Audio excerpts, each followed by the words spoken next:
que en un tiempo antiguo eran consideradas ofensivas, impensables y consideradas un delito. Esto es lo que piensa una persona acerca de la religión. Evidentemente no conoce a Dios para nada, al Dios de la Biblia, porque Jesús no vino para ser un rey. Jesús vino para morir y lo hizo voluntariamente. Otros ateos o otras personas que no creen en ninguna religión dirían: ¿por qué alabar a una persona que no veo? ¿Por qué me tendría yo que poner a adorar o a hablar con una persona a la que no veo? Otros dicen: Jesús es simplemente un hombre, no es mejor ni peor. De hecho, muchos lo catalogan así, como un maestro, un buen hombre, un líder y poco más. Otros dicen que en nombre de las religiones se han hecho guerras, se ha matado gente, se han hecho barbaridades. Otros dicen: sin religiones no habría conflictos, no habría discriminación social. Otros dicen: no quiero que me obliguen a hacer cosas, quiero vivir como yo quiera, sin rendir cuentas a nadie. Bueno, seguramente encontraríamos muchas más respuestas y argumentos de gente que no quiere creer en ninguna religión. Pero si me preguntas a mí, yo te diré que tampoco creo en la religión, en ninguna. No creo en ninguna religión porque la religión me separa de Dios. Oh, sorpresa para algunos. La religión me aleja tremendamente de Dios. Habéis oído que el Señor Jesús hablaba que el reino de los cielos es semejante a un campo de trigo. Un campo que fue sembrado con trigo. El trigo representa la buena semilla, el buen fruto. Y por la noche vino uno y sembró cizaña en medio de aquel campo. Y la cizaña creció. Y la cizaña se parece mucho al trigo, pero no es trigo. La cizaña no vale para nada. De hecho, en esa parábola el Señor nos cuenta que la cizaña finalmente será arrancada y echada al fuego, pero el trigo será apartado para el Señor. Entonces, la religión me separa de Dios. Yo creo más bien en una relación personal, cercana, íntima con Dios, por medio de su Espíritu Santo. Y eso solo es posible cuando vino Cristo a morir por nuestros pecados y nos abrió el único camino posible para que nosotros nos acercáramos a Dios. Si pudiésemos entender, iglesia, si pudiésemos entender el deseo total de Dios de que cada una de las personas de este mundo esté cerca de Él, si pudiésemos entender lo que dijo el Señor, lo que dijo el apóstol en Juan, que de tal manera amó Dios al mundo, que dio a su Hijo unigénito para que ninguno se pierda, para que todos puedan estar con el Señor. Si pudiéramos entender que el deseo de Dios es que nosotros seamos amigos, hijos, y que estemos cerca de Él, nosotros no dudaríamos en acudir a Cristo para acercarnos a Dios. Pero a veces se infiltra en medio de nuestro corazón ese virus de la religiosidad. En Romanos 8:32 dice lo siguiente: si Dios no se guardó ni a su propio Hijo, sino que lo entregó por todos nosotros, ¿no nos dará también todo lo demás? ¿Te estás dando cuenta? Dios no solo te quiere dar la salvación y la vida eterna para el día que te mueras. Dios no solo quiere garantizarte que vas a resucitar de la tumba, del cementerio, y te va a llevar con Él a su presencia. Dios quiere que hoy, tú le escuches y tú tengas una relación con Él. Dios quiere tener intimidad contigo. Romanos 5:10 dice: pues como nuestra amistad con Dios quedó restablecida por la muerte de su Hijo Jesús, cuando todavía éramos sus enemigos, con toda seguridad seremos salvos por la vida de su Hijo Jesús. Es decir, Dios, insisto, quiere que ahora tú tengas una relación con Él. Y Dios te garantiza que en el futuro Él te va a resucitar, Él te va a dar la vida eterna. De hecho, si tienes a Cristo, es una concesión, es un regalo que Él ya te ha dado, ya está asignado para ti. En el momento en que mueres, eso se hace efectivo, ¿sí? Ahora, nos damos cuenta de que muchas veces en la vida del creyente se sustituye la relación con Dios por la religiosidad. Y la religiosidad es nefasta en la vida del creyente. Tener aroma de religiosidad es muy malo para nuestra vida. La religiosidad no es un asunto de formas, no es un asunto de creencias y no es algo externo. La religiosidad es un pecado que una vez que nosotros vivimos con ese pecado en nuestras vidas, viene un espíritu que se llama espíritu de religiosidad o también espíritu fariseo y que hace que nuestra vida entre en un bucle mediante el cual sustituimos la relación con Dios, dejamos de tener comunión con el Espíritu Santo y vamos caminando en la carne. Ahora vamos a entender un poco más acerca de todo esto. El primer caso que vemos en la Biblia de religiosidad está precisamente en el primer libro de la Biblia, muy temprano, apenas con la primera generación de habitantes de la tierra. Ahí vemos el caso de Caín y de Abel en Génesis capítulo 4, versículos 3 al 5. Dice que aconteció andando el tiempo que Caín trajo del fruto de la tierra una ofrenda a Yahweh. ¿Lo vemos? La ofrenda es lo externo. La ofrenda es la forma en la cual yo me dirijo a Dios. Y vino Caín y trajo su ofrenda. Todos sabemos que como Caín era agricultor, pues la ofrenda que le trajo a Dios era los frutos del campo. ¿Sí? Unos pimientos, unas patatas, cosas de ese tipo. Dice el versículo 4, y Abel trajo también de los primogénitos de sus ovejas, de lo más gordo de ellas. Y miró Yahweh con agrado a Abel y a su ofrenda, pero no miró con agrado a Caín y a la ofrenda suya. Cuando yo analizo este pasaje de la Biblia, uno encuentra muchas explicaciones, pero para mí la definitiva es la que está en Hebreos. En Hebreos se nos dice que Abel, por la fe, ofreció un más excelente sacrificio a Dios. Entiendo que Caín no hizo una ofrenda con fe. Quizá hizo una ofrenda para quedar bien, quizá hizo una ofrenda para competir con su hermano y no quedarse atrás. Pues no sabemos exactamente cuál fue la motivación de Caín, porque no lo dice la Biblia. Pero sí dice en Hebreos que la motivación de Abel fue acercarse a Dios con fe. Y el resultado fue que Dios miró a Abel con agrado y a la ofrenda de Abel con agrado. Pero miró a Caín y dijo, no me gusta lo que has hecho. No me agrada lo que has hecho. ¿Tú te imaginas? Pues no sé, quizá yo le compro a Natalia un regalo en el aniversario de boda y yo voy y se lo presento y ella dice, esto no me gusta nada. Me quedo chafado, ¿no? Y yo ahí diciendo, pues si me gasté 100 euros en el regalo. Y ella dice, no me gusta, el color no me va, es que no te enteras que ese color nunca me ha gustado. Entonces, imagínate, Caín se acercó a Dios con su ofrenda y Dios no le miró con agrado. De alguna manera Dios le mostró a Caín desagrado con esa ofrenda. Qué cosa tan fuerte, ¿verdad?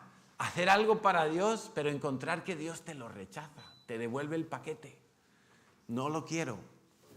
Y el resultado fue que Caín, todos lo sabemos, Caín en vez de enfadarse con Dios, se enfadó con el que era espiritual, con el que sí tenía una relación con Dios, que era su hermano Abel. Y se enfadó tanto que empezó a perseguirlo hasta que lo mató. Un día en el campo lo mató, ¿sí? Y pensó que así se quitaría ese disgusto que tenía encima. Pero vemos que efectivamente la primera imagen que tenemos de religiosidad es la de Caín. Alguien que hizo lo externo, pero que no agradaba a Dios en su forma de vivir. Y el resultado, y no te olvides de esto porque luego lo vamos a ver otra vez, el resultado fue que el carnal persigue al espiritual. El religioso ataca al espiritual. Este espíritu entonces, este espíritu fariseo, quiere anular la relación con Cristo y sustituirla por una religión. Trata de obtener, la religión es eso, tratar de obtener méritos delante de Dios, ya sea para obtener sus bendiciones, para obtener la vida eterna o para obtener el perdón de los pecados. Si yo trato de añadir con mi esfuerzo algún tipo de sacrificio, algún tipo de complemento a la obra de Cristo en la cruz, yo le estoy diciendo a Dios que el sacrificio de Cristo no es suficiente, que yo lo voy a completar, que yo con mi esfuerzo lo voy a perfeccionar. Y eso es una atrocidad, eso es religiosidad. ¿Sabes algo? Dios detesta la religión. Dios detesta la religiosidad. En nuestras vidas y aún en la iglesia, este espíritu puede manifestarse de diferentes maneras. Entonces, algunas características que tiene este espíritu fariseo son que se parece, la primera característica, se parece a lo verdadero. Ya hemos hablado del trigo y de la cizaña. La cizaña se parece, ciertamente en un vistazo así general, panorámico, la cizaña y el trigo se parecen. De hecho, uno como yo, que no entiende de las cosas del campo, seguramente no sabría distinguirlas. Entonces se parece y se camufla en medio del trigo. Pero fíjate que no importa si la cizaña es sembrada en aquel campo de allí, que no hay nada sembrado. Lo peligroso de la cizaña es cuando se siembra entre el trigo. Porque si a la hora de la cosecha uno se acerca al campo de la cizaña y ve que eso no es nada, pues ahí deja que se seque y que se marchite con el calor. Pero si tú vas a recoger el trigo y te das cuenta de que hay impurezas allí en medio, dices, uy, ¿y ahora cómo hago? Ahora no puedo recogerlo todo así de una y llevarlo al granero. Ahora tengo que ir poco a poco quitando lo impuro. Eso es la molestia de la religiosidad. La religiosidad es una de las formas más sutiles de Satanás para moverse en la iglesia. ¿Por qué? Porque las personas que operan bajo un espíritu de religiosidad tienen un lenguaje adecuado, conocen la Biblia, conocen los mandamientos, tienen las formas adecuadas. Lo externo está bien, no llama la atención, porque llevan su Biblia debajo del brazo, porque hablan correctamente, no dicen herejías graves, ¿no? Aparentemente todo está en orden, lo externo lo manejan bien. Ahora, ¿cómo yo puedo distinguir entonces entre el trigo y la cizaña, entre el carnal y el espiritual, entre el religioso y el que tiene una relación con Dios? Pues es muy sencillo. La manera más eficaz de distinguir a una persona religiosa es observar el fruto que da en su vida. Y quiero que me acompañes a leer Gálatas 5, 19 al 23. Dice, cuando ustedes siguen los deseos de la naturaleza pecaminosa, es decir, la carne, los resultados son más que claros. Y fíjate, porque de esta lista que da aquí, los religiosos siempre tienen alguno de estos pecados. Quizá nosotros no se lo vemos a simple vista. Quizá es un pecado oculto, es un pecado que vive en la intimidad. Pero los religiosos siempre tienen algo de esto. Y muchas veces es el primero de esta lista, la inmoralidad sexual. Las personas con religiosidad, las personas con idolatría tienen muchas veces pecado sexual, tienen impureza, tienen pasiones sensuales, idolatría, hechicería, hostilidad, peleas, celos, arrebatos de furia, ambición egoísta, discordias, divisiones, envidia, borracheras, fiestas desenfrenadas y otros pecados parecidos a estos. ¿Por qué? Es muy sencillo, porque como no tiene relación con el Espíritu Santo, no está conectado a la fuente de vida. Está en un ambiente religioso, simplemente. Está guardando una forma externa, pero por dentro, como le dijo Jesús a los fariseos de su época, son sepulcros blanqueados. O sea, por fuera están blancos, por dentro están llenos de gusanos. Sin embargo, en el versículo, ahí mismo en el 21, dice, permítanme repetirles lo que les dije antes. Cualquiera que lleve esa clase de vida no heredará el reino de Dios. O sea, los religiosos no son hijos de Dios. Están ahí en medio de la iglesia. Parecen trigo, pero son cizaña. Y el fin de la cizaña es el fuego. Versículo 22, sin embargo, dice que el fruto, la clase de fruto que el Espíritu Santo produce en la vida de una persona que tiene relación con Dios y por lo tanto disfruta del Espíritu Santo, es amor, alegría, paz, paciencia, gentileza, bondad, fidelidad, humildad y control propio. Y contra esas cosas no hay ninguna ley. No hay nada que por la ley te dé todas esas cosas. Solamente una relación con Dios. Una relación íntima, personal, trabajada, cuidada y esforzada con el Señor. Entonces, otra característica de las personas religiosas es que todos sus esfuerzos no son espirituales, son en la carne. Y esto es muy peligroso. ¿Por qué? Porque si yo me propongo hacer algo, supuestamente para Dios, algo de tipo religioso, algo de tipo de lo que se supone que harían los creyentes, si yo lo hago en la carne, resulta que el resultado no le va a dar gloria a Dios. ¿Por qué? Porque me voy a glorificar yo. Yo voy a ser el que resulte orgulloso de lo logrado. Porque lo hizo mi carne, lo inició mi carne, se esforzó mi carne y lo terminó mi carne. Entonces la gloria me la voy a llevar yo. Las personas exitosas en esta vida suelen tener dificultades para humillarse delante de Dios. Suelen tener problemas para reconocer su necesidad de Dios. Personas que, como se suele decir, se han hecho a sí mismos en la vida. Personas que han logrado formar empresas, tener negocios, hacer dinero. Personas que han logrado quizá la fama.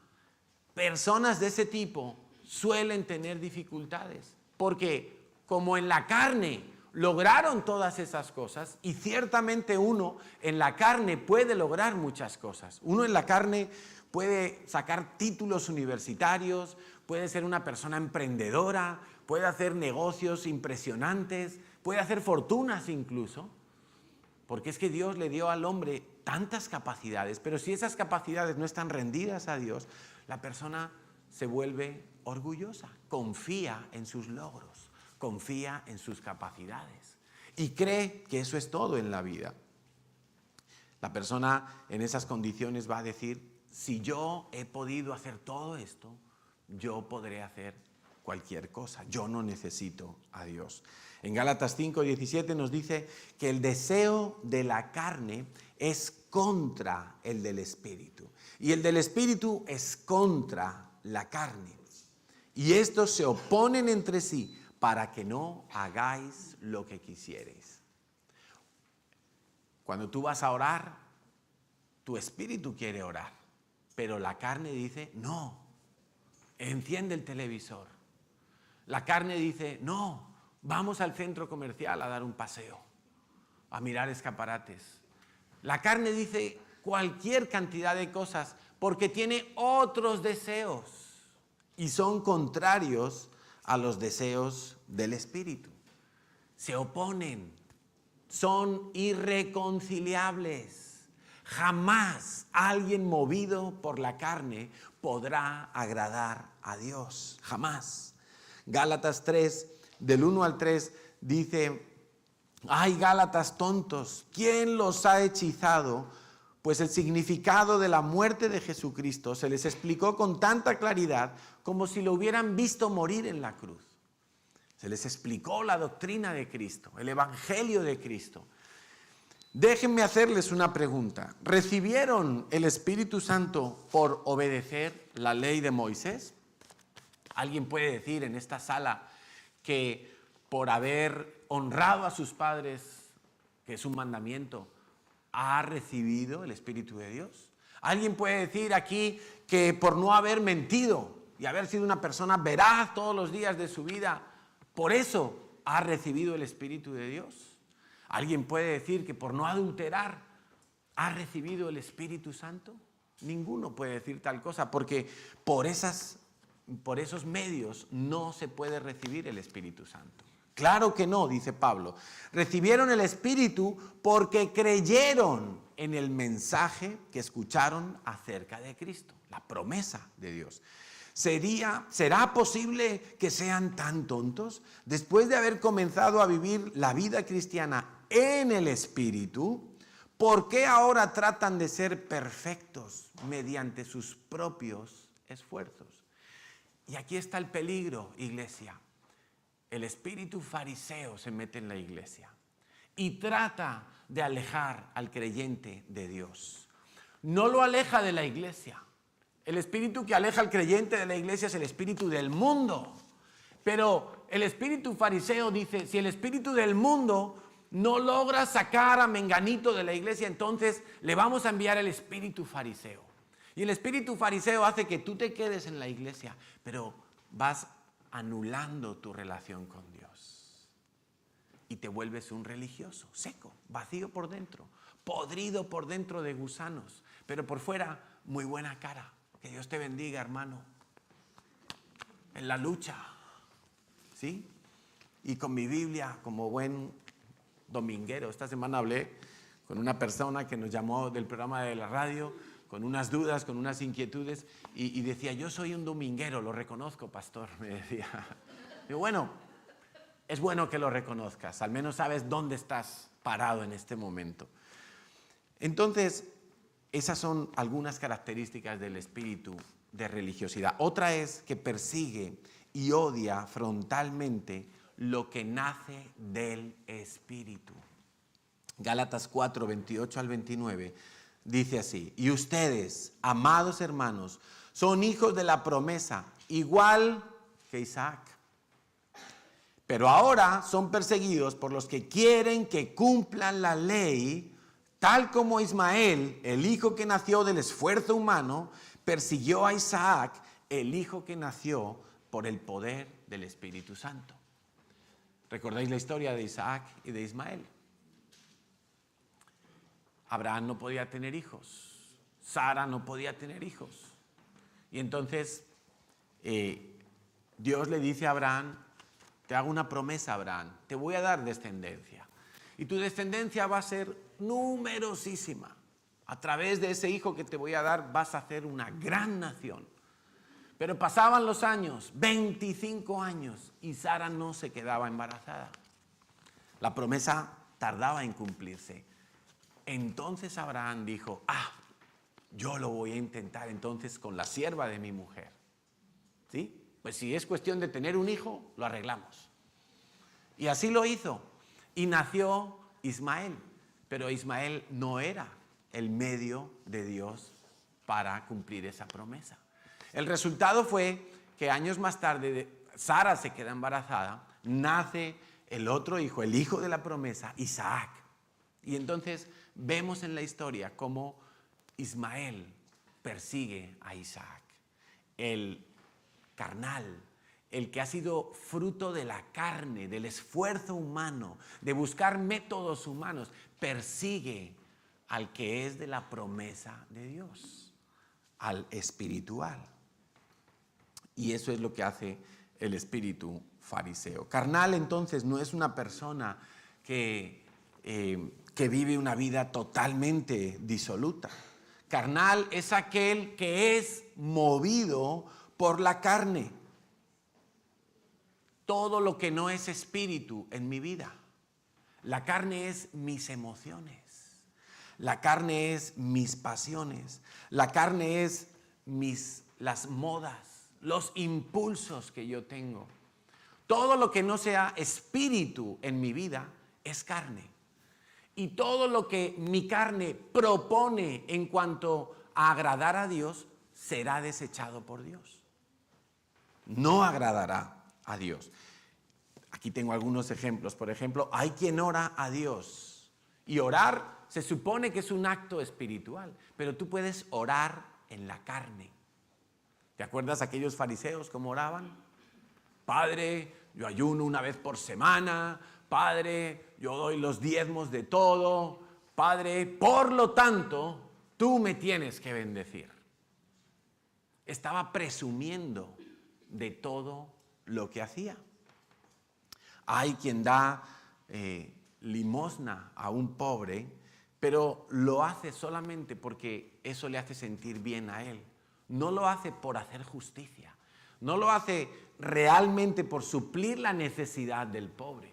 Lo hace porque le hace sentir bien. Y quizá porque otros le ven cuando le da ahí las moneditas.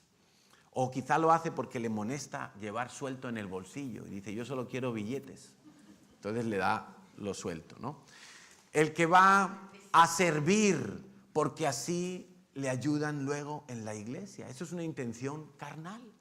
No debemos de dejar que esas cosas pasen en nuestra vida. El que diezma sin gratitud y sin fe, eso es un diezmador carnal. El que diezma sin alegría es un diezmador carnal. Tenemos que aprender a dar con alegría. El que logra cosas y se olvida de dar la gloria a Dios, ese tiene una mente carnal y una intención carnal. Esos logros no agradan a Dios. Otra característica del espíritu fariseo es que impone cargas a otros.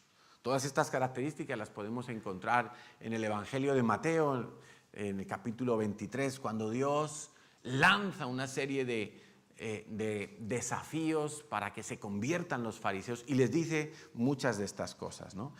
El religioso entonces se siente fuerte en sus disciplinas, por eso trata de imponerlas a otros. Yo no sé si os habéis dado cuenta, cuando alguien es fuerte en un área, trata como de destacar delante de otros que él es fuerte en esa área, ¿sí? Y no comprende cómo otros no pueden ser fuertes en ese área. O sea, no sé, por ejemplo, yo experimenté, este diciembre fui a ver a mi familia y entonces mis hermanos estaban a dieta, creo que ya lo he contado, ¿no? Estaban a dieta, mis 3 hermanos a dieta y estaban chupaditos ahí, flaquitos. Y yo hacía meses que no los veía, desde el verano más o menos. Entonces, pues claro, yo llego allí y me los encuentro así, flacos. Y empiezan a decirme a mí, Carlitos, vaya barriguita, no sé qué. ¿Por qué no haces la dieta? Claro, como ellos estaban fuertes en esa disciplina, estaban como criticándome a mí, haciéndome notar que yo no estaba siendo fuerte en esa disciplina. La sorpresa va a ser cuando me vuelvan a ver, porque ahora ya sí estoy a dieta. Pero cuando uno es fuerte en algo, trata como de hacer ver que los otros están por debajo de mi nivel en ese área, ¿sí? Y eso nos ocurre a veces en la vida cristiana. A veces logramos hacer el devocional toda la semana y entonces escribimos nuestro resumen y enseguida llegamos a la célula y le decimos al de al lado, y tú no lo haces, pero si es muy fácil, no sé qué. Y estás tú ahí presumiendo de haber hecho el devocional toda la semana y criticando al otro que no lo ha hecho, ¿no? Yo tengo un testimonio. Esta semana estábamos ayunando y estábamos haciendo un ayuno. Yo personalmente y Natalia estábamos ayunando solamente tomando líquidos. Entonces tomábamos un cafetito por la mañana, un caldito por ahí a mediodía, tal. Bueno, y estábamos bien. Y allá por el miércoles me pregunta Natalia, miércoles o jueves, no recuerdo, me dice, ¿qué tal llevas el ayuno? Digo, muy bien, estoy muy contento. Muy contento porque lo estoy haciendo bien, no me está costando, Y yo ahí, bueno, bien. Ese mismo día fui al Mercadona por unas cosas que hacían falta para la casa. Y entonces yo estaba por allí, por los pasillos, estaba yo tan contento, cuando ¡pum! Veo la estantería de los frutos secos. Y yo empecé a pensar, ay, si me compro una bolsita de esas de frutos secos, pero ¿cuál me compraría? Una que tenga pocas calorías. A ver, y ¡pum! Hasta que cogí una y me la comí. La pagué, claro, la pagué. La pagué y fuera del Mercadona me la comí. Y entonces yo entendí una cosa. Yo entendí que cuando yo le había contestado a Natalia que me iba muy bien el ayuno, yo estaba presumiendo de un logro. No le estaba dando la gloria a Dios. No le estaba dando la gloria a Dios. Yo entendí que esa medallita me la estaba colgando yo aquí. Y estaba poniéndome mi logro, ¿verdad? Entonces, pues le pedí perdón al Señor y le dije, Señor, gracias porque me has enseñado una lección, ¿sí? Y el resto de la semana, pues, continuamos el ayuno. Yo continué el ayuno y no volví a comer nada más. Pero lo guay ha sido que ahora puedo entender que el que me ha fortalecido ha sido el Señor. No hemos parado la actividad normal que tenemos cada semana. Hemos entrado, hemos salido, hemos hecho todo lo que teníamos que hacer y Dios nos ha sostenido. Pero no quería yo que fuera mi carne. Porque os digo una cosa, cuando uno ayuna y no ora, entonces es la carne la que está trabajando. Eso es un sufrimiento terrible. No lo aconsejo a nadie. No hagas un ayuno sin orar. No hagas un ayuno sin sustituir la comida o la televisión o el estímulo externo que te estás recortando para orar con Dios. Si no vas a orar, no hagas ayuno porque te vas a poner de mala leche. ¿Sí? Te vas a poner enfadado, te vas a volver irritable. Recuerdo un año que estábamos en Israel y venía una persona que llevaba muy poquito tiempo en la congregación y estábamos tan felices por allí, por Jerusalén, paseando, viendo todos los lugares, escuchando las prédicas, las explicaciones de los guías y entonces se presentó una situación, no me acuerdo cuál era, y una persona nos pidió que hiciéramos un día de ayuno ya recuerdo, una persona, el líder de esta persona nueva, se puso a ayunar, no me acuerdo por qué, alguna enfermedad en su familia, algo que se presentó, y él decidió ayunar mientras continuábamos esos días en la peregrinación. Entonces decidió ayunar, y cuando este discípulo, que era muy nuevo en la fe, vio que su líder ayunaba, dijo, yo voy a ayunar contigo también. Era un tipo así muy colérico. Yo voy a ayunar contigo, entonces me voy a quitar el cigarrillo, porque era tan nuevo que todavía fumaba. Y entonces se quitó el cigarrillo. Bueno, al segundo día, su líder le dijo, ¿sabes qué? Vete allí al balcón y fúmate un cigarro, porque estás insoportable. O sea, peleas por todo, te quejas de todo, tienes una cara de amargado. Por favor, cuando lo hagas en el espíritu. No, pues no se lo dijo así tan, porque era muy nuevo, pero le vino a decir, no vale, porque tú estás ayunando en la carne, lo has hecho por una emoción, por un impulso que no era nacido del espíritu, y eso no funciona, ¿sí? Juan 3:30 dice que el Señor debe tener cada vez más importancia en mi vida y yo menos importancia, ¿sí? Yo tengo que menguar, Él tiene que crecer. El protagonismo en mi vida tiene que ser para Cristo, no tiene que ser para lo que yo haga o consiga. Esto de imponer cargas muchas veces se manifiesta en la iglesia, ¿no? Porque cuando hay religiosidad se le trata de imponer cargas y condiciones y requisitos a la gente para acercarse a Jesús. Ahora, yo preguntaría, Y tú vas a responder honestamente allí en tu propio corazón. ¿Cómo reaccionas tú si llega a la iglesia un musulmán o una musulmana? Y entra una mujer musulmana con su velo ahí, su Corán debajo del brazo. ¿Cómo reaccionarías tú? Si entra una persona fumando a la iglesia. Apártate, Satanás! ¿No? ¿O qué? ¿Cómo reaccionaríamos? ¿Cómo haríamos con esas personas?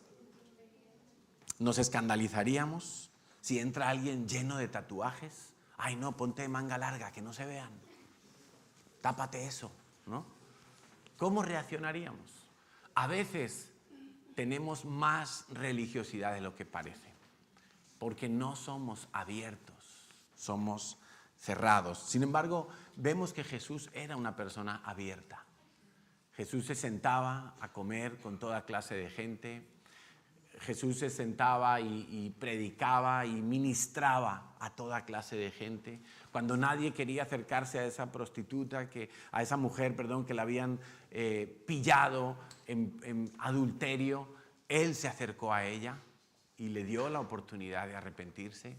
Pero los fariseos eran muy cerrados. Hasta el día de hoy, los religiosos son muy cerrados. Cuando vamos a Israel y tú te das cuenta, todos esos tipos que van vestidos de negro, allí son los ortodoxos.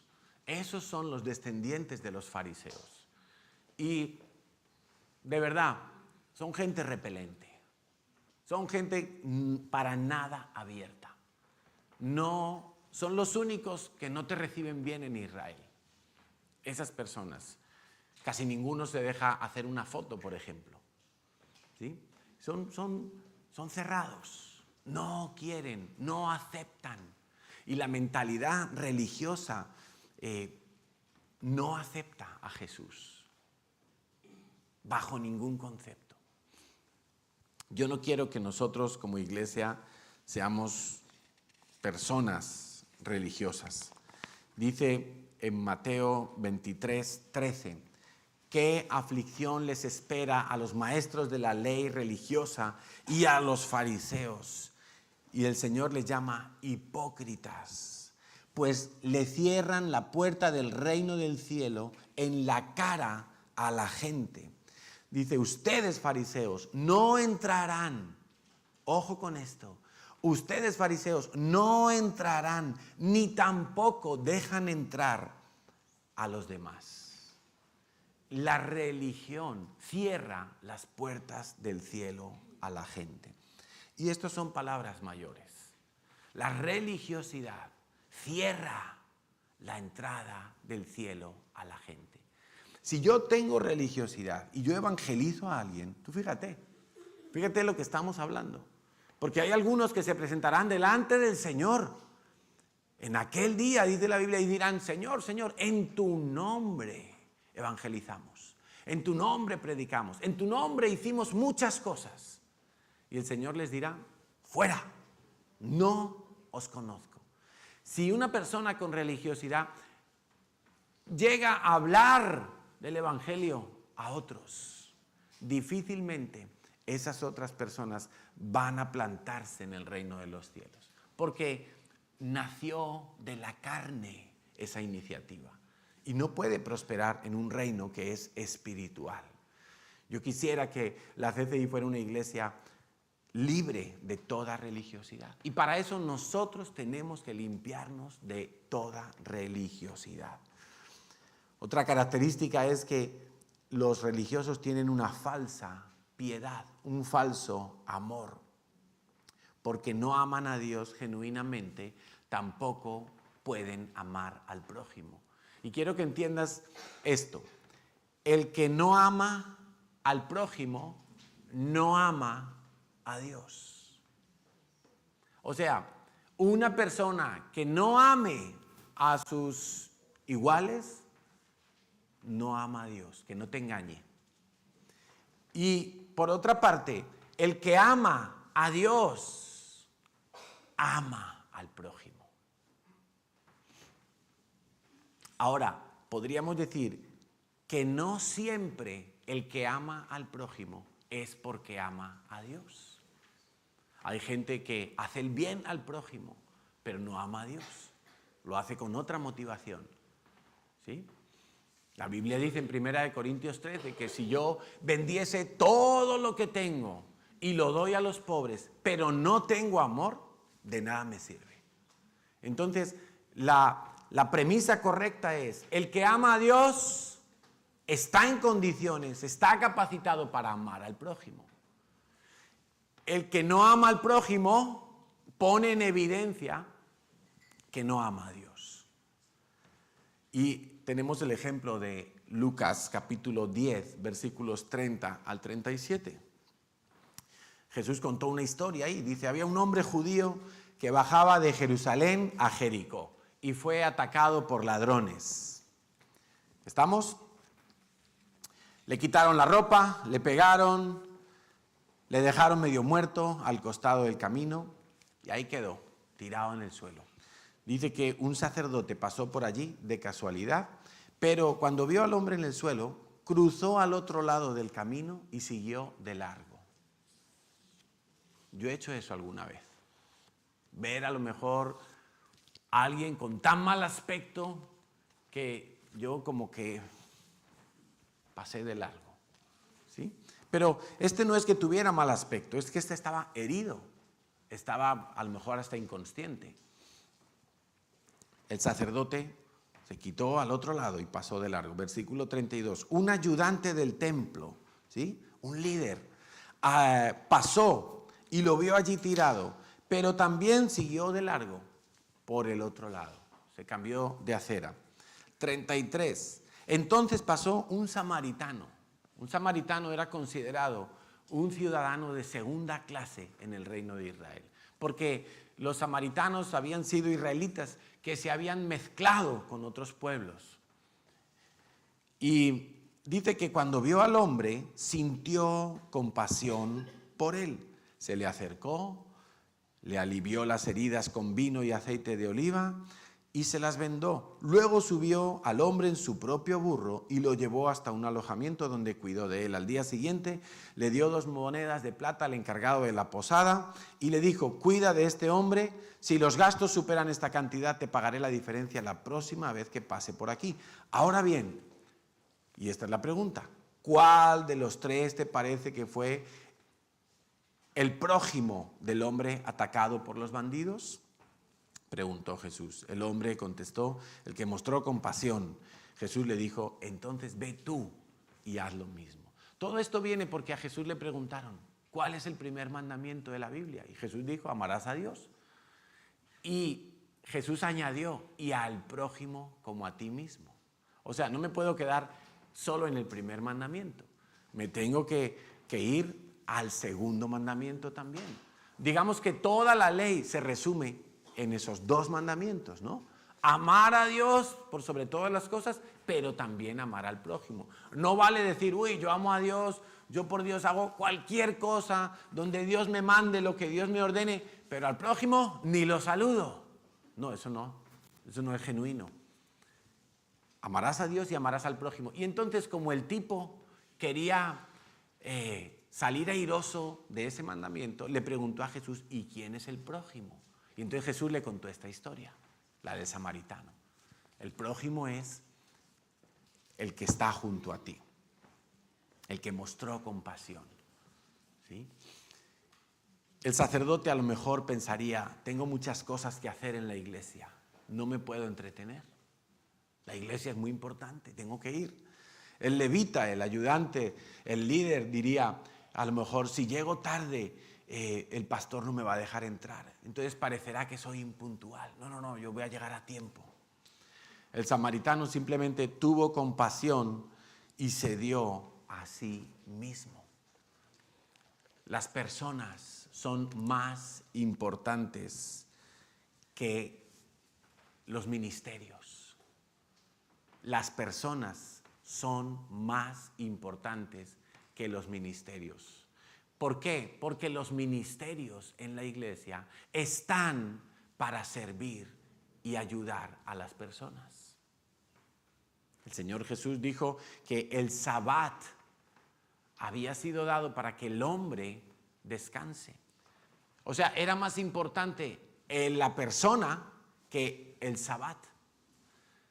El Sabbat era algo que Dios puso ahí entre sus mandamientos, guardar el día de reposo. Pero porque lo más importante era el hombre, que el hombre descansara, que el hombre aprendiera a regularse y tuviera un día apartado para estar con Dios. Pero los fariseos hacían lo contrario y decían, no, es que este Jesús de Nazaret sanó a un hombre enfermo en Sabbat y le criticaban por eso. Y Jesús decía, pero ¿qué es más importante? ¿El guardar el Sabbat o que una persona que no puede descansar porque está enferma, porque está atada a una maldición, por fin descanse? Es más importante la persona. Y pum, Jesús lo sanaba el sábado. Tengamos claro todo esto porque no hay ninguna actividad, ninguna delegación, ninguna responsabilidad que pueda ser más importante que las personas. Jesús entonces hablaba también de los religiosos como levadura, la levadura de los fariseos. ¿Y la levadura qué característica tiene? La levadura no aporta nada al pan, solamente lo infla, le aumenta el tamaño. Pero por dentro, un pan que tiene levadura tiene muchas burbujitas huecas, ¿verdad? Está vano, está vacío, no tiene consistencia. El Señor dijo que nos cuidáramos de la levadura de los fariseos en Mateo 16:6. Y precisamente la raíz de la religiosidad está en el orgullo que me infla, el orgullo que me hace presumir de mis logros. Eso es la levadura, ¿sí? El orgulloso dice, yo no necesito a Dios.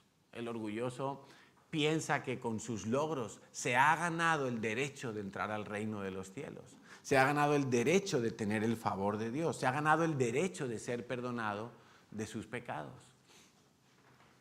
Y la levadura tiene una característica y es que contamina, lo leuda todo. De manera que cuando una persona vive en religiosidad, todas las áreas de su vida están sin poder, están sin fruto del Espíritu Santo.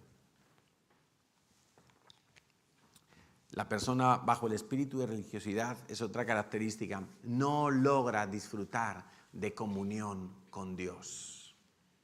En el fondo de su corazón experimenta culpa y fracaso. Culpa y fracaso son las notas dominantes de una persona así, porque en verdad sabe que no es alguien perfecto.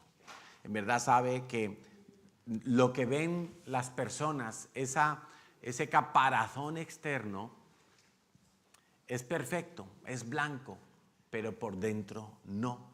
De hecho, la persona religiosa utiliza muchas máscaras. Y si Dios lo permite, vamos a hablar otro día de la gran cantidad de máscaras que a veces usamos en nuestra vida y que nos hacen ser hipócritas. La palabra hipócrita viene del griego y significaba antiguamente actuar. ¿Sí? En el teatro, en la antigua Grecia, los actores siempre llevaban máscaras para representar sus personajes, para disfrazarse y ser otra persona diferente. Entonces, la palabra hipócrita quiere decir que finge una cualidad, un sentimiento, una virtud u opinión que no tiene. Finge lo que no tiene. Ahora, el drama para las personas así es precisamente cuando llegan al camerino, ¿verdad? Cuando el actor actúa su obra de teatro y todo el mundo le aplaude, le echan flores y llega a su camerino y se quita el maquillaje, se quita los disfraces y tiene que seguir con su vida real. Y ese es el drama para el religioso, que en la iglesia muestra que todo está muy bien. En el trabajo muestra que todo es estupendo, que tiene el mejor matrimonio, que tiene los mejores hijos, que todo está bajo control. Pero cuando llega a la intimidad de su casa, tiene que quitarse todo ese disfraz y vive la evidencia de que no está satisfecho con lo que tiene.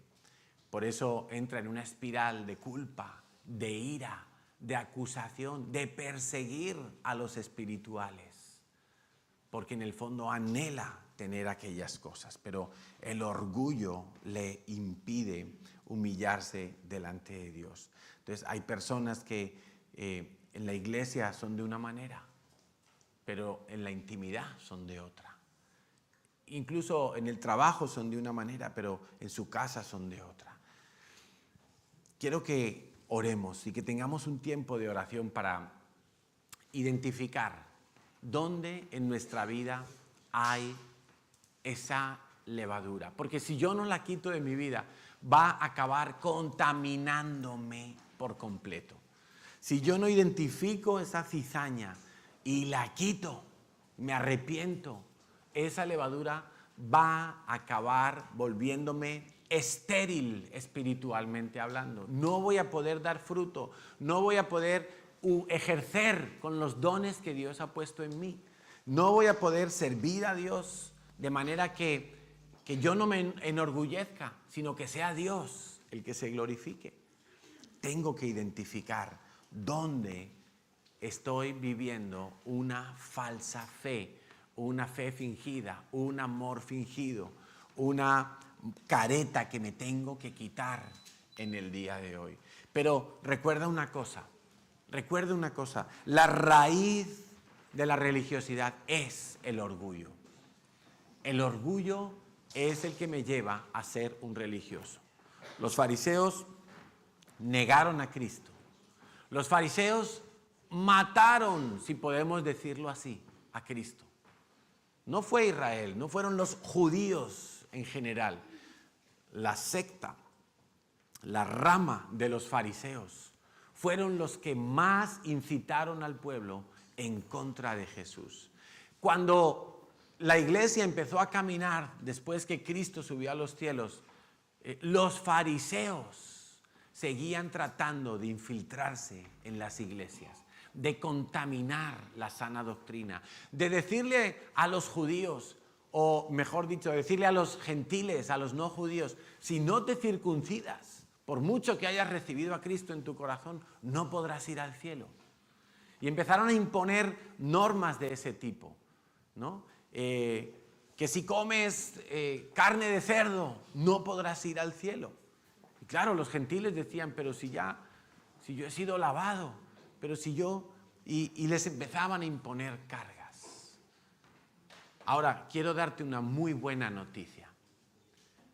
El fariseo, más fariseo, si se arrepiente, puede experimentar la plenitud del Espíritu Santo. Y tienes el ejemplo en la vida de Pablo. Quiero leerte lo que dice Filipenses 3, del 5 al 11, donde Pablo narra cómo era su vida de fariseo. Y dice así: fui circuncidado cuando tenía 8 días de vida. Soy un ciudadano de Israel, de pura cepa, y miembro de la tribu de Benjamín. Un verdadero hebreo, como no ha habido otro. Fui miembro de los fariseos, quienes exigen la obediencia más estricta de la ley judía. Era tan fanático que perseguía a la iglesia con crueldad. Y en cuanto a la justicia, obedecía la ley al pie de la letra. Ese era Pablo. Un tipo cerrado. Un tipo que odiaba a la iglesia. ¿Te acuerdas qué voz oyó cuando el Señor se le apareció camino a Damasco? Dijo: Pablo, ¿por qué das coces contra el aguijón? ¿Por qué peleas contra mí? Imagínate, el que quiere dañar la iglesia está peleando contra Cristo. ¿Y quién va a ganar? Pablo era un fariseo inquebrantable, era un fariseo estricto, o sea, de los que llegan a vivir como en una paranoia, porque cuando uno entra en esa espiral de religiosidad, es como esas personas que sufren algún tipo de paranoia, que a lo mejor van por la calle y no pisan las rayas de las baldosas, ¿no? Porque dicen, ay, si la piso casi que me va a dar mala suerte, o me va a atropellar un coche. Bueno, el religioso casi que llega a ese punto, como que, si yo llego a fallar en algo, ya no soy digno del reino de los cielos. Y ese era Pablo, pero dice el versículo 7, antes creía que esas cosas eran valiosas, pero ahora considero que no tienen ningún valor debido a lo que Cristo ya ha hecho. Así es, todo lo demás, o sea, fuera de lo que ha hecho Cristo, todo lo demás no vale nada cuando se le compara con el infinito valor de conocer. Escucha, conocer, relación con Cristo, mi Señor. Por amor a Él he desechado todo lo demás. Que si soy buena persona, que si cumplo algunos mandamientos o todos, que si cumplo... No, dice todo lo demás ya lo he considerado basura. O sea, basura no es como en segundo lugar, ¿verdad? O tú en el primer cajón de tu cómoda tienes las joyas y en el segundo la basura. No, ¿verdad? La basura la tiras. ¿A que sí? Bueno, lo considero basura, fuera. No lo quiero más. A fin de ganar a Cristo y llegar a ser uno con Él. Eso es una relación. Vuelvo a insistir, una relación. Olvídate de la religión. 10. Quiero conocer a Cristo y, ya no me apoyo en mi propia justicia por medio de obedecer la ley. Mi propia justicia es basura. ¿Sí? ¿Lo tienes claro? Por lo menos Pablo, que vino del otro extremo, lo tuvo muy claro. Ya, mi propia justicia, o sea, presentarme delante de Dios y decirle, Señor, mira, soy tan guapo, hago tan bien las cosas. Señor, ¿tú te has fijado lo bien que lo hago todo? Me tienes que bendecir. Y prepárame un sitio allí en el cielo, que ya voy para allá. No, Dios dirá, este está mal de la cabeza. Para eso murió Cristo, para que tú me digas que tú puedes por tus propios méritos. Pablo dijo, fuera todo eso. Más bien llego a ser justo por medio de la fe en Cristo. Esto es la esencia del Evangelio de Cristo. Llego a ser justo por medio de la fe en Cristo. Pues la forma en que Dios nos hace justos delante de Él se basa en la fe. Versículo 10. Quiero conocer a Cristo y experimentar el gran poder que lo levantó de los muertos. Quiero sufrir con Él y participar de su muerte para poder experimentar de una u otra manera la resurrección de los muertos. ¿Tú quieres experimentar el poder de Dios? El poder de Dios en todas las áreas de tu vida. Pues necesitas tener una relación con Jesús. Y en esa relación no puedes incluir ningún mérito tuyo. Él te amó primero y Él te ama incondicionalmente. Si hay alguien infiel en esa relación, eres tú y soy yo. Él va a ser fiel siempre, siempre. Vamos a orar y vamos a pedirle al Señor que nos ayude a considerar, como Pablo, que todo lo demás fuera del sacrificio de Cristo no vale para nada. Por favor, puedes venir, mira, a todos los devocionales. Puedes hacer tu devocional cada día en tu casa y hacer 20 resúmenes. Puedes ir a todos los congresos, puedes viajar cada año a Israel, puedes hacer 1000 cosas, servir en todos los ministerios de la iglesia, y todo eso es basura en cuanto a justicia divina se refiere. Basura, no sirve para nada, absolutamente para nada. Por eso, Padre, en esta mañana, Señor, yo sé que tu Espíritu Santo está aquí. Yo sé, Señor, que tú anhelas que seamos tus amigos, que cada uno de los que está aquí pueda conocerte. Ese era el deseo de Pablo, Señor, y es mi deseo también. Dile al Señor, es mi deseo conocerte, Jesús. Es mi deseo tener una relación contigo. Es mi deseo conocer tu voluntad. Es mi deseo, Señor, vivir de manera que yo sea muy consciente que si estoy en pie es por tu favor, es por tu gracia. Que si puedo presentarme delante de ti es porque tú me amaste, Jesús, porque tú borraste todos mis pecados, porque tú me has acercado a ti con tu sacrificio, Señor. No soy yo el que te escogí, tú me escogiste a mí, Señor. Y quiero renunciar en esta mañana a toda religiosidad. Espíritu Santo, ayúdame a ver dónde hay religiosidad en mi vida. ¿En qué lugar, en qué forma, en qué área de mi vida se manifiesta esa religiosidad? Porque la quiero sacar como si fuera basura, Señor. No la quiero tener más tiempo en mi vida.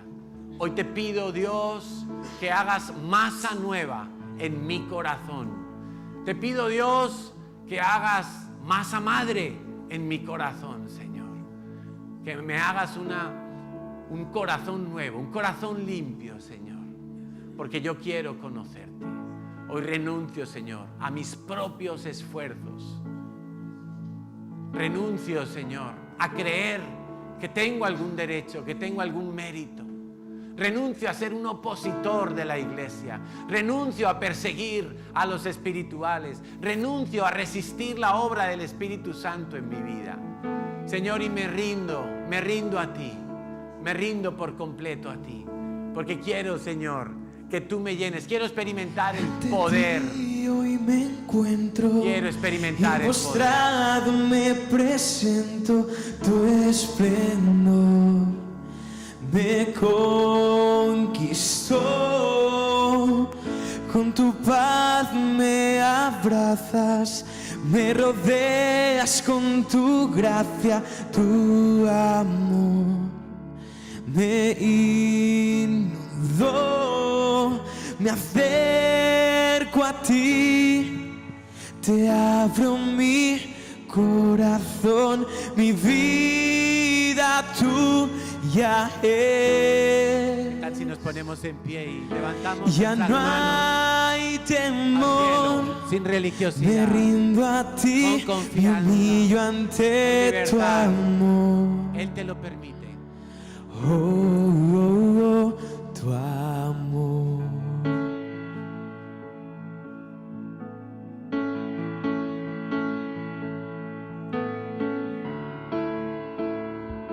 Dile a Dios, yo quiero conocerte. Dile a Jesús, yo quiero conocerte. Quiero que seas Si mi me mejor amigo. pierdo, tú me encuentras y levantas mi cabeza. Puedo ver tu majestad, me refugio en tu presencia, me cautiva tu belleza. Quiero estar donde tú estás, me acerco a ti, te abro mi corazón, mi vida tuya es. Ya no hay temor, me rindo a ti, me humillo ante tu amor. Oh, oh, oh, tu amor. Señor, y hoy renunciamos al orgullo de nuestro corazón. Renunciamos a esa altivez que nos hace creer que somos fuertes y nos hace creer que somos autosuficientes. Dile, Señor, renuncio al orgullo. Te pido perdón, Padre, por mi pecado de orgullo, por mi terquedad, por mi soberbia, por no dejarme corregir, por no creer a tu palabra, Señor, por resistir la obra del Espíritu Santo. Te pido perdón, Señor, y te pido que quiebres mi corazón, Señor. Me quiero humillar totalmente, Señor. Hoy reconozco que, aunque lo he intentado, nunca será suficiente para poder entrar en el reino de los cielos. Aunque me he esforzado, he acabado frustrado, frustrada. Señor, por eso quiero la vida de tu Espíritu Santo. Y hoy me atrevo, Padre, diciéndote que me rindo ante ti, me atrevo a pedirte que me llenes de tu Espíritu Santo. Me atrevo a pedirte que me unjas, Señor, una vez más. Que la llenura de tu Espíritu me permita vivir con poder, romper toda maldición, romper toda ligadura de impiedad. Señor, quebrar toda tendencia hacia el pecado, librarme de la muerte, librarme de la culpa, Señor. Yo quiero experimentar el gozo de la salvación. Quiero ser una persona que viva en tu presencia con libertad, Señor. Quiero adorarte todos los días de mi vida. Todo a Cristo yo me entrego, con el fin de serle fiel. Vamos a decirle esta canción. Para siempre quiero amarle y agradarle solo a él. Vamos, díselo. Yo me rindo a él. Yo me rindo a él. De corazón, Señor. Todo a Cristo yo me entrego. Quiero serle fiel. Todo a Cristo yo me entrego, con el fin de serle fiel.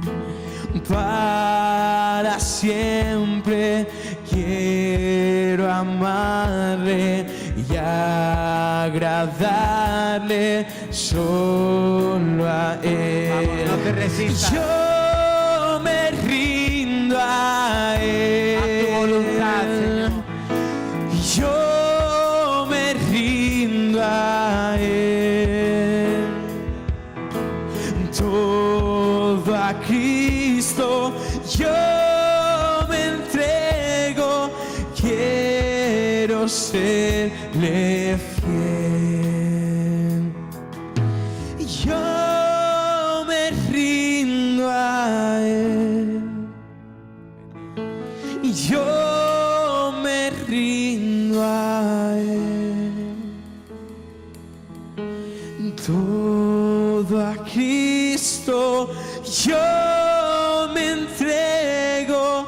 Quiero serle fiel. Todo espíritu fariseo en el nombre de Jesús es atado y se va de mi vida en esta hora por el poder del Espíritu Santo.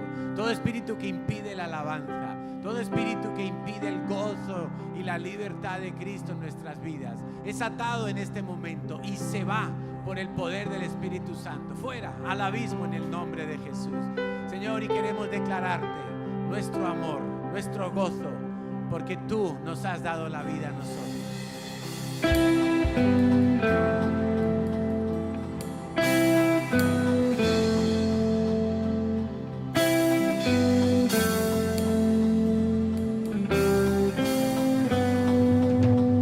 La oscuridad no soporto tu perfecto amor que me redimió. Soy libre por tu gran amor. Soy libre y el poder de tu estruendosa voz silenció el ruido que trajo el dolor. Soy libre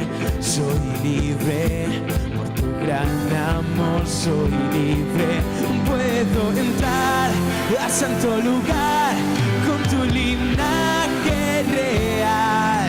Puedo entrar al santo lugar con tu linaje real. Libre soy en ti, puedo bailar. Libre soy en ti, no soy igual. Libre soy en ti, soy libre. Soy libre. Y el poder de tu estruendosa voz silenció el ruido que trajo el dolor. Soy libre por tu gran amor. Soy libre, puedo entrar al santo lugar con tu linaje real. Puedo entrar al santo lugar con tu linaje real. Libre soy en ti, puedo bailar, libre soy en ti. No soy igual, libre soy en ti. Soy libre, oh, oh, oh, soy libre. Soy libre.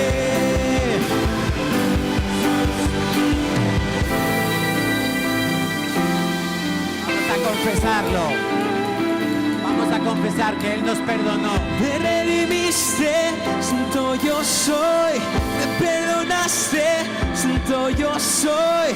Tu enemigo bajo mis pies. Hoy yo soy libre. Me redimiste, justo yo soy. Me perdonaste, santo yo soy. Tu enemigo bajo mis pies. Hoy yo soy libre, libre, libre. Libre yo soy.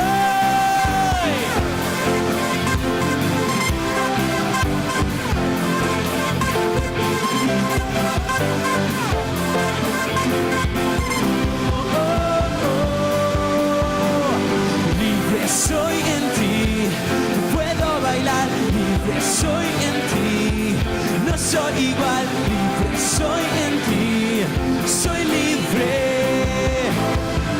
soy libre, soy libre, soy libre. Gracias, Dios. Gracias, Dios. Amén. ¿Nos podemos sentar un momento, por favor? Tenemos varios anuncios para dar, pero antes quisiéramos saludar. Si hay alguna persona que nos visita hoy por primera vez, ¿habrá alguien? Quisiéramos saludar. ¿No hay nadie? Por allá hay algunos. Muy bienvenidos. Bienvenidos a la Comunidad Cristiana Integral. Pues algún ujier se va a acercar ahora al terminar porque queremos tener un detalle con vosotros. Tenemos dos anuncios principalmente. El primero es la reunión de matrimonios, la célula de matrimonios que se va a reunir este sábado 27 de enero a las 8 de la tarde, ¿sí? Vamos a tener un tiempo especial para las parejas de la iglesia aquí. Nos vamos a reunir. La idea es que cada pareja traiga algo pequeño de pica pica para que entre todos compartimos al final un pequeño pica pica. Vamos a ver temas interesantes para nuestros matrimonios que nos van a ayudar a crecer como matrimonios. El otro anuncio, nos queda un poquito lejos, pero no nos queda tan lejos, es el Congreso de Pascua en Semana Santa, ¿sí? De manera que como cada año tenemos nuestro congreso anual con todas las iglesias de la CCI, nos reunimos en el Redil, allí en la provincia de Cáceres, nuestra finca espectacular. ¿Y por qué digo que queda lejos pero queda cerca? Porque tenemos que comprar ya mismo, dentro de muy poquito, los billetes de AVE, ¿sí? Porque si no luego toca darse la paliza y ir en el autobús toda la noche y llega uno al Redil que le duele por aquí, le duele por allá, se duermen los temas, ¿no? Entonces vamos en el AVE, tranquilos, relajados, felices, contentos. O el que quiera puede ir en su coche. Pero la verdad que la mayoría de la gente pues va en el tren, que se viaja súper bien. Pero esos billetes, si los queremos comprar económicos, hay que espabilarse, porque enseguida vuelan. Entonces estamos hablando de que un billete que nos puede costar solamente el transporte, ¿no? Para el Redil, unos 120, 130 euros, pues se puede convertir, si lo compras a última hora, en 200, 250 y te va a costar mucho más caro. Entonces, ¿cuáles son las fechas del Redil? Muy importante. El congreso comienza el jueves día 29 por la mañana, lo cual quiere decir que el 28 por la noche, miércoles por la noche, ya tenemos que estar en el Redil. Tenemos que partir en el tren miércoles, pues 3, 4 de la tarde, ya veremos a ver qué horario podemos comprar. y llegamos a Madrid en el AVE, allí nos recoge el autobús que tendrá